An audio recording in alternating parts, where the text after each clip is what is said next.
Dia 21 de outubro. Capítulos de hoje: Jó 21, 22 e 23, Jeremias 37 e 38. Jó 21. Então Jó falou novamente: Escutem com atenção o que eu digo, essa é a consolação que podem me dar. Enquanto eu estiver falando, tenham paciência. Depois que tiver falado, podem continuar a zombar de mim. Minha queixa não é contra seres humanos. Tenho bons motivos para estar impaciente. Olhem para mim e ficarão pasmos, assustados, colocarão a mão sobre a boca. Quando penso no que estou dizendo, fico arrepiado e todo o meu corpo estremece, porque os perversos continuam com vida, chegam à velhice e se tornam poderosos. Veem seus filhos crescer e se estabelecer e desfrutam a companhia de seus netos.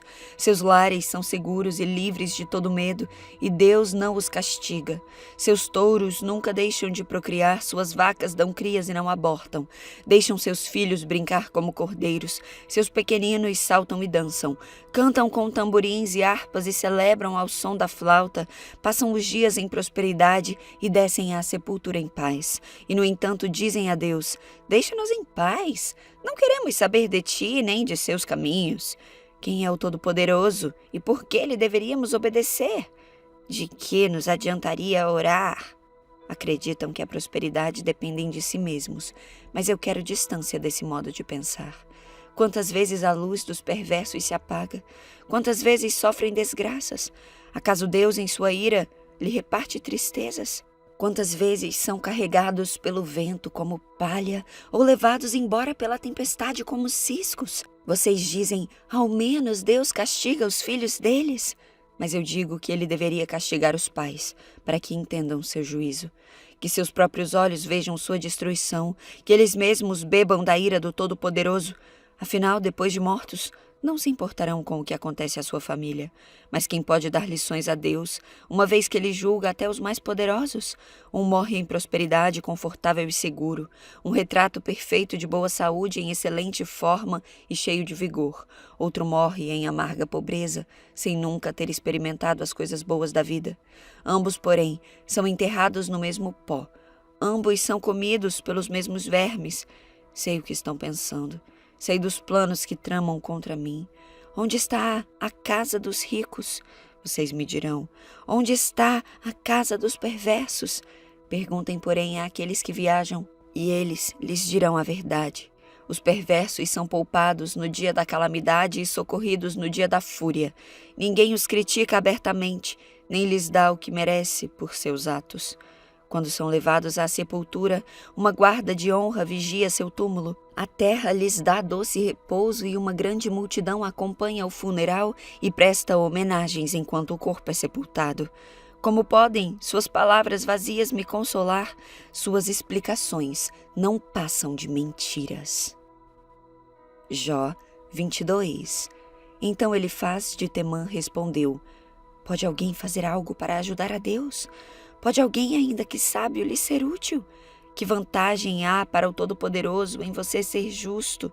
Ele ganharia alguma coisa se você fosse perfeito?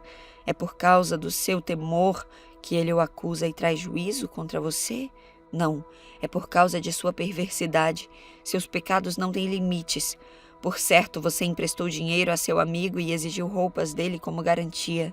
Sim, você o deixou sem ter o que vestir.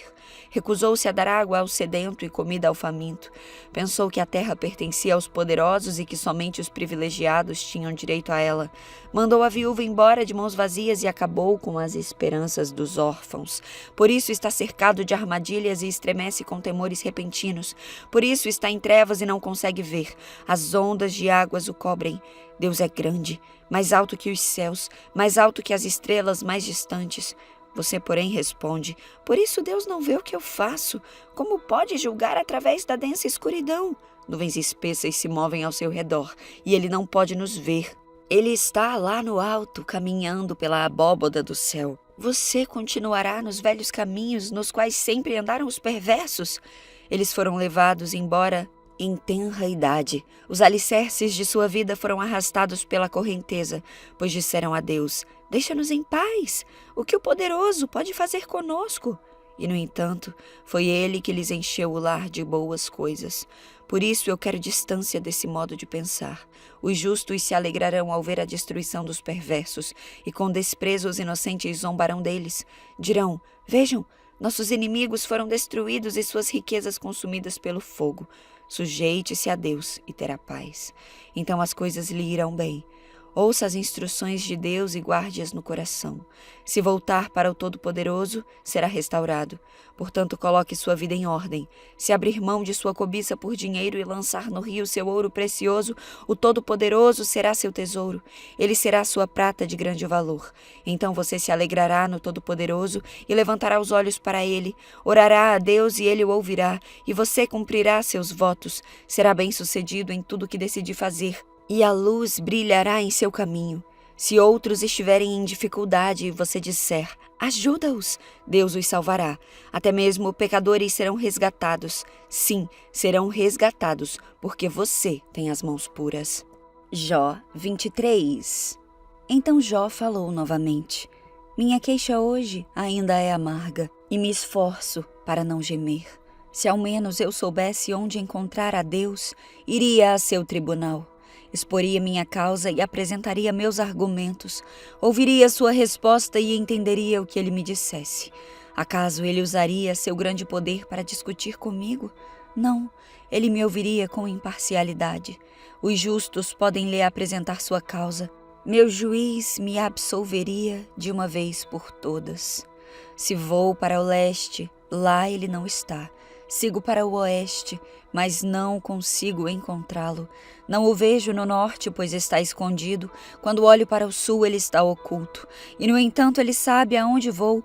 Quando ele me provar, sairei puro como o ouro.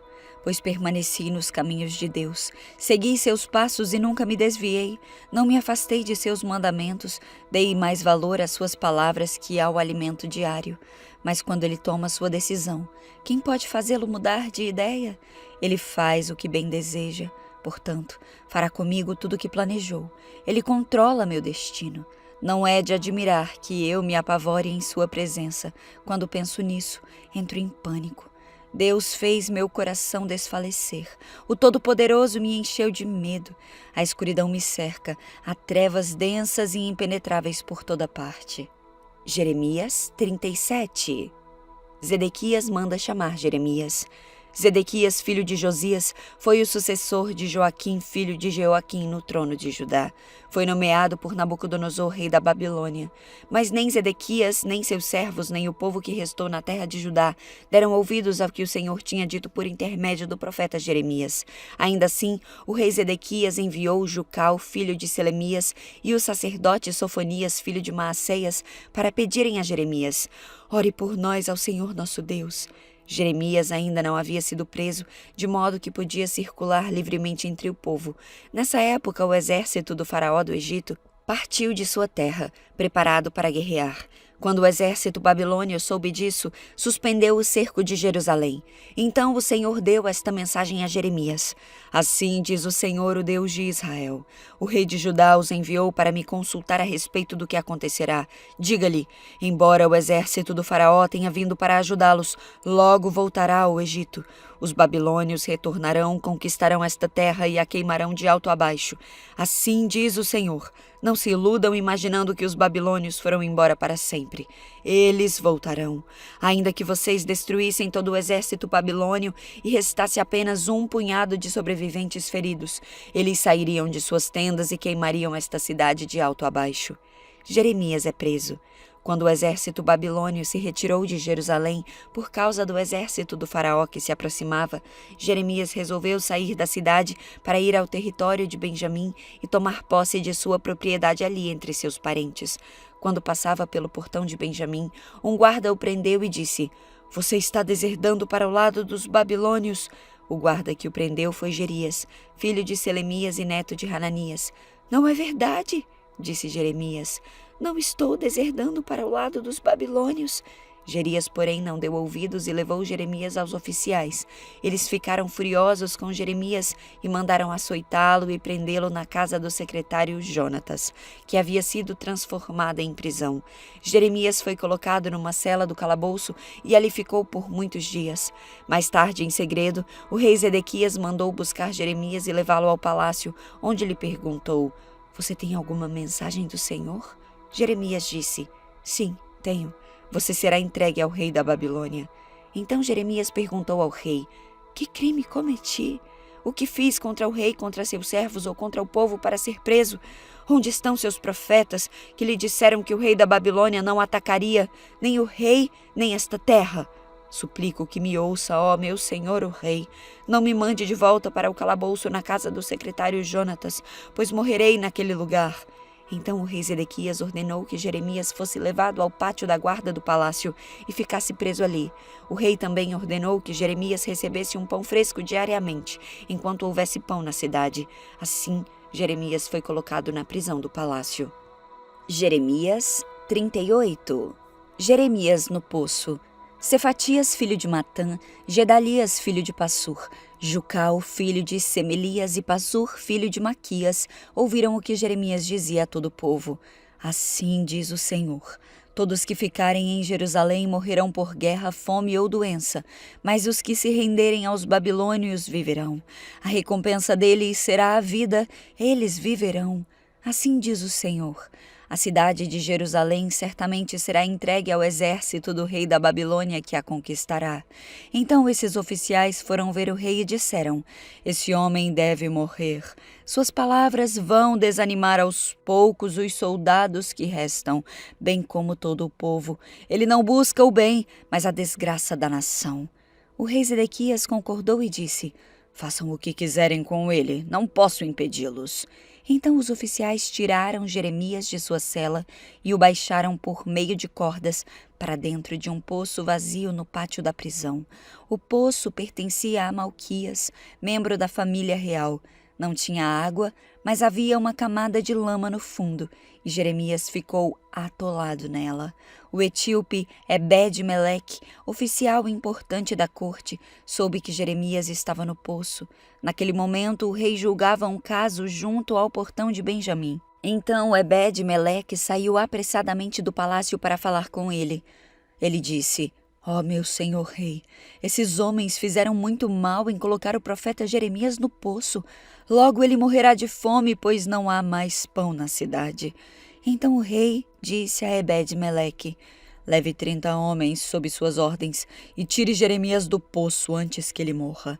Ebed-Meleque levou os homens e foi à sala do palácio debaixo da tesouraria, onde encontrou alguns pedaços de pano e roupas velhas. Levou-os até o poço e, por meio de cordas, os desceu para Jeremias.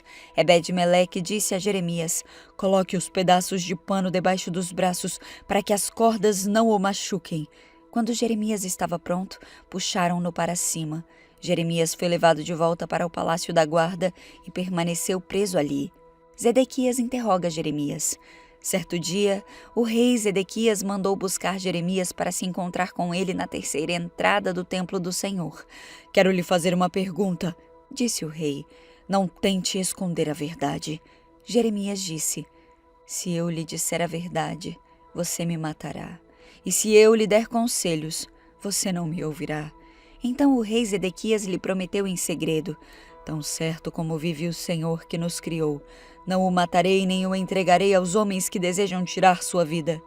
Então Jeremias disse a Zedequias: assim diz o Senhor, o Deus dos exércitos, o Deus de Israel: se você se render aos oficiais babilônios, você e sua família viverão, e a cidade não será queimada. Mas se não se render, não escapará.